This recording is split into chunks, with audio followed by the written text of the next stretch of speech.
The autumn semester at Wilmont High School in Ohio begins like any other Tuesday.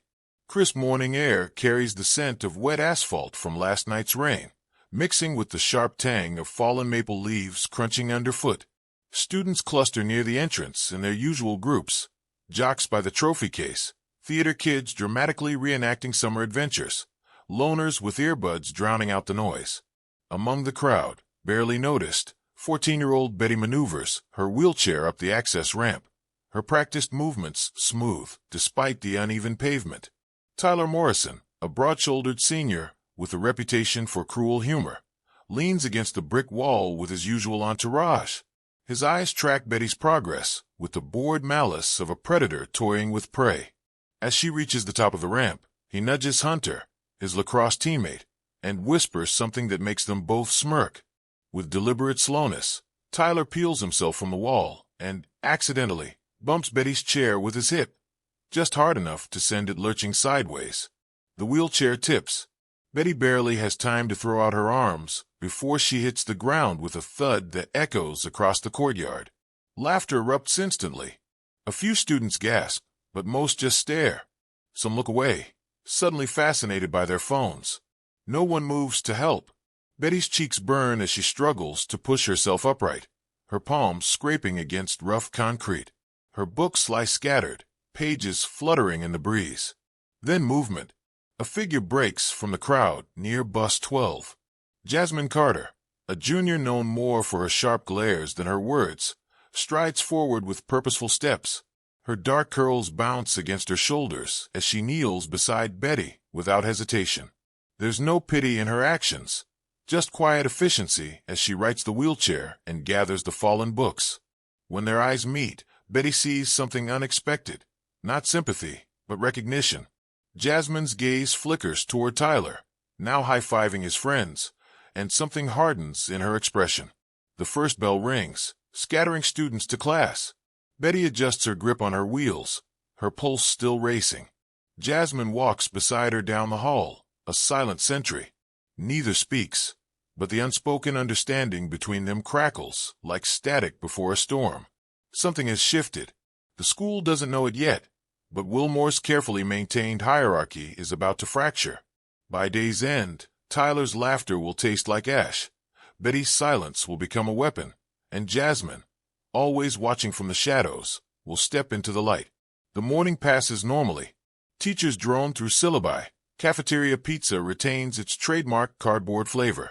But in third-period biology, Jasmine sketches furious notes in the margins of her notebook. Not diagrams of cells, but a detailed layout of the school's upcoming Unity Week events. And in the accessible stall of the girls' bathroom, Betty stares at her reflection, wiping smudged mascara from under her eyes. Her hands no longer shake. By lunchtime, rumors slither through the halls. Did you see what Tyler did? Why did Jasmine help her?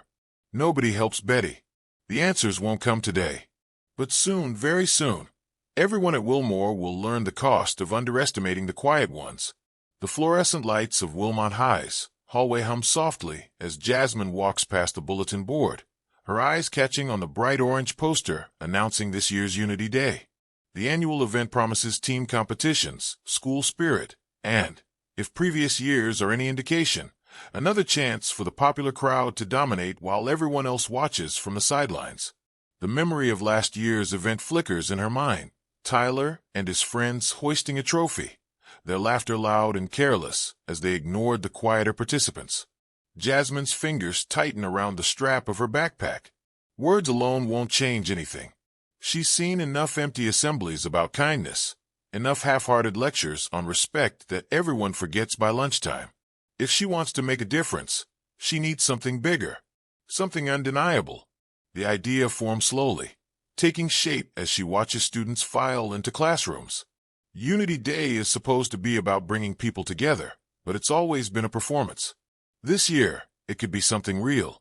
She waits until the final bell rings before heading to Mrs. Carter's classroom. The teacher sits at her desk, sorting through a stack of permission slips. Jasmine hesitates in the doorway, then steps inside. Mrs. Carter looks up, surprised but not unkind. Jasmine doesn't mince words. She lays out her proposal. Mixed teams, No separating students by social groups. No letting the usual leaders take control. And one final challenge, something no one will see coming. Mrs. Carter's brow furrows. She taps her pen against the desk, considering. It's risky. The school thrives on tradition, and changing things could spark backlash. But Jasmine stands firm, her voice quiet but unwavering. She talks about fairness, about what unity really means. For a long moment, the room is silent. Then Mrs. Carter nods. The plans are adjusted. The final challenge remains a secret, known only to the two of them. As Jasmine leaves the classroom, the weight of what she set in motion settles over her. It's not just about Betty anymore. It's about every student who's ever felt invisible. The hallways are empty now, the late afternoon sun casting long shadows through the windows. Jasmine walks slowly, her mind already racing ahead. She knows Tyler won't go down without a fight. She knows some people will resist the change. But for the first time in a long time, that doesn't scare her. She has a plan. And it starts now. The morning of Unity Day dawns bright and clear over Wilmont High. Colorful banners flap in the breeze as students pour onto the football field, their excited chatter mixing with the thumping bass from the speakers. The scent of fresh-cut grass and popcorn fills the air. Teams gather in their assigned colors, some stretching, others already trash-talking. Tyler and his crew stand near the center, their confidence radiating as they joke and bump fists. They've won this event 3 years running. Jasmine watches from the sidelines, her expression unreadable. She checks her phone, 9:47 a.m. Right on schedule. Betty sits beside her, hands resting lightly on her wheelchair's push rims. They don't speak. They don't need to. The first events pass in a blur of cheering crowds and stopwatches. Three-legged races, tug-of-war, an obstacle course that leaves several students panting in the grass. Tyler's team dominates each challenge, their lead growing with every victory. By noon, they're already celebrating, high-fiving as they chug sports drinks. Then comes the final announcement. Mrs. Carter steps onto the makeshift stage, microphone in hand. For our last event, she says, we have something special. A hush falls over the field. This isn't just about speed. It's about teamwork. Real teamwork. The rules are simple. A modified relay race with 4 stages. Running, climbing, crawling. And for the final leg, one teammate must push another in a wheelchair through a complex obstacle course. The twist. The person in the chair must hold a cup of water steady throughout. Spill too much, and your team gets penalized. Tyler's smirk vanishes. His eyes dart to Betty, then to Jasmine, then back to Betty. His teammates shift uncomfortably. Across the field, other students begin whispering, some glancing at Betty with new curiosity. Jasmine's team is ready. She's positioned Betty at the final station, wheelchair adjusted for maximum stability. Marcus will run first, then Layla will climb. Then Jasmine herself will crawl through the tunnel section. Betty will anchor them home. The starting whistle blows. What follows is 10 minutes of pure tension. Marcus sprints like his life depends on it. Layla scales the climbing wall with surprising grace. Jasmine army crawls through the mud pit, emerging covered in grass stains but grinning. Then it's Betty's turn. Tyler, forced by team rotation to be the one pushing, approaches like he's walking to his execution. His hands hover awkwardly over Betty's chair before finally gripping the handles. For a heartbeat, nothing happens. Then Betty says something too quiet for anyone else to hear. Tyler's shoulders tense. He starts pushing. The course is brutal on purpose. Tight turns, small bumps, even a section of loose gravel. Tyler's breathing grows ragged as he maneuvers, his usual athleticism failing him in this unfamiliar challenge. Betty remains perfectly still, her arms steady as she balances the water cup. Her face shows no emotion, but her eyes burn with fierce concentration. When they cross the finish line first, by barely 2 seconds, the crowd erupts. Not just polite applause, but genuine cheering. Students who've never spoken to Betty before are suddenly on their feet, clapping. Teachers exchange surprised looks. Even some of Tyler's usual followers seem impressed. But the real victory isn't the win. It's the moment after, when Tyler, still panting, looks down at Betty with something that isn't pity or annoyance, but something almost like respect. And when Betty meets his gaze without flinching, her chin lifted just slightly higher than usual, the trophy presentation happens. Photos are taken, but what people will remember isn't the shiny cup or the scores. It's the sight of a girl in a wheelchair holding her head high, while the boy who used to torment her pushes her chair, both of them understanding in that moment that nothing between them will ever be quite the same again. The morning after Unity Day, an unusual announcement crackles through Wilmont High speakers. Principal Hayes's voice, uncharacteristically solemn, calls for an immediate all-school assembly. There's no explanation given, just a firm instruction for every student and teacher to gather in the auditorium within the next 15 minutes. The halls fill with murmurs and speculation. Some students joke about another boring lecture on school rules. Others whisper about yesterday's events, glancing toward where Betty sits quietly near her locker. Jasmine stands nearby, arms crossed, watching the crowd with sharp eyes. When the auditorium doors close behind the last stragglers, the room falls into an uneasy quiet. Principal Hayes steps onto the stage, his usual cheerful demeanor replaced by something more serious. He doesn't bother with pleasantries. "Today," he says, "we're going to listen." Then he steps aside. A hush falls as Betty wheels herself to center stage. The spotlight catches the metal of her chair, throwing sharp reflections across the walls. 500 pairs of eyes watch as she adjusts the microphone, her hands steady despite the way her pulse pounds in her throat. For a moment, she simply looks out at the sea of faces, some curious, some bored, a few already smirking in anticipation of whatever inspirational speech they expect from the girl in the wheelchair. Then she begins. Her voice starts soft but carries perfectly through the speakers. She doesn't talk about courage or overcoming adversity. She doesn't tell some heartwarming story about perseverance. Instead, she describes what it's like to navigate Wilmont High's halls every single day. The way backpacks knock against her shoulders because no one bothers to move aside. The jokes whispered just loud enough for her to hear. The pitying looks from teachers who assume she needs help before asking. The doors left to swing shut in her face. The endless, exhausting work of simply existing in a world not built for her. She talks about Unity Day, not about winning, but about what came before it. About sitting on cold asphalt while laughter rang around her. About the countless smaller moments, just like it, that no one ever sees. Then her voice changes. She speaks about her chair not as a limitation, but as an extension of herself. The miles she's pushed through physical therapy, the independence it represents, the freedom it gives her. She talks about the assumptions people make when they see her, before they know her. "My wheelchair isn't the problem," she says, her words clear and measured. "Your perception of it is." When she finishes, the silence is absolute. No shuffling feet, no whispered comments. Even the teachers have stopped pretending to check their phones. Jasmine steps forward then, taking the microphone without ceremony. Her words are fewer, but no less potent. "This isn't about feeling sorry for anyone," she says, her gaze sweeping across the room, lingering for half a heartbeat on Tyler's slumped form in the third row. "It's about recognizing that respect isn't something you earn by being normal. It's something everyone deserves by being human." The bell rings, but no one moves. Principal Hayes has to dismiss them twice before students begin filing out, their usual loud chatter replaced by something more subdued. In the days that follow, small changes begin appearing like cracks in old concrete. A sophomore holds the door when Betty approaches. A group of freshmen make space for her at a lunch table without being asked.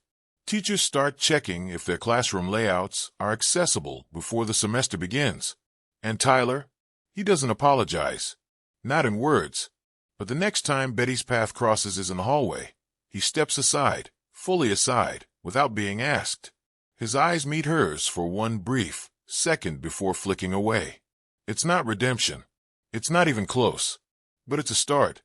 The days following the assembly unfold differently at Wilmont High. The shift isn't dramatic, no grand gestures or sudden transformations, but subtle, like the first cracks of sunlight after a long storm. Students who once walked past Betty without a glance now nod in the hallways.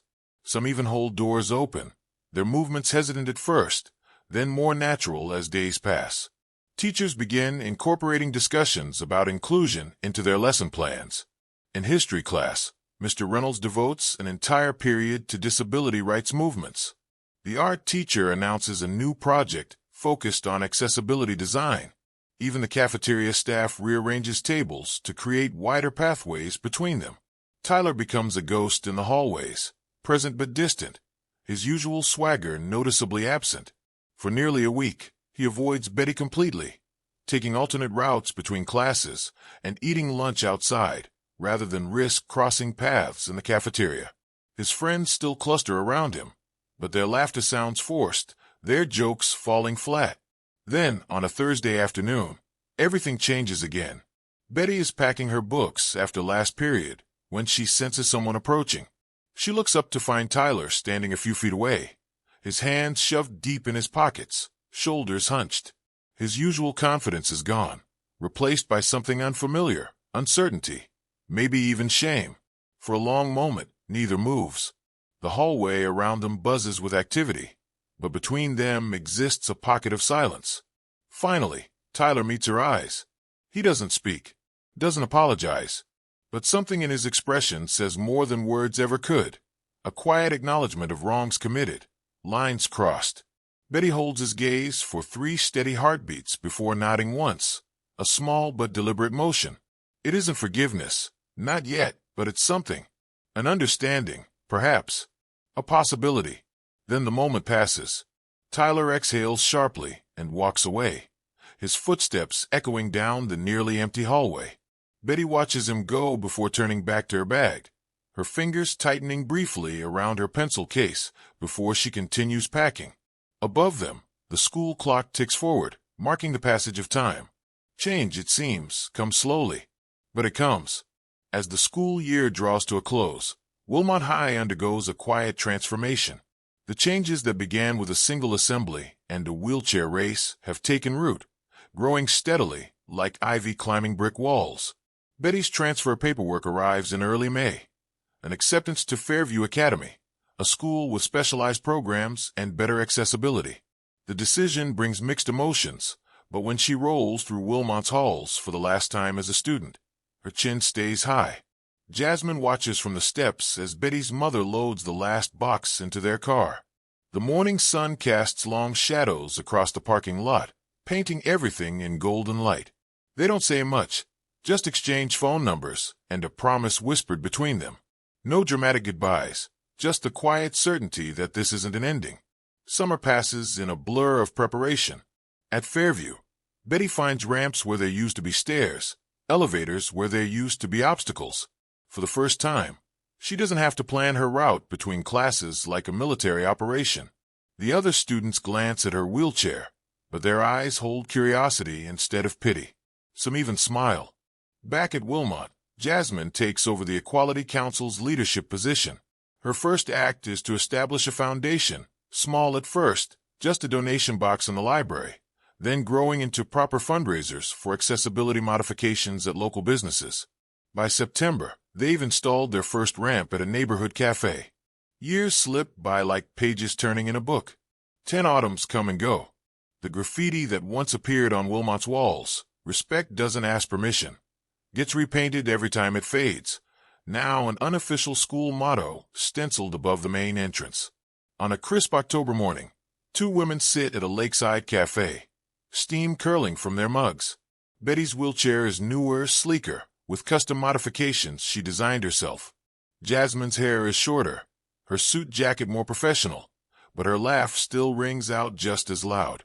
They trade stories, Betty's engineering degree, Jasmine's nonprofit work, the ridiculous things their old classmates post online. The lake shimmers in the afternoon light, its surface rippling with each breeze. Somewhere beneath their laughter and shared memories lingers the ghost of 2 girls, one in a wheelchair, one with fire in her eyes, who refused to accept the world as it was. Their coffee grows cold, the sun dips lower, and when they finally part ways, with another promise to meet soon, neither looks back. They don't need to. The paths they've walked speak for themselves.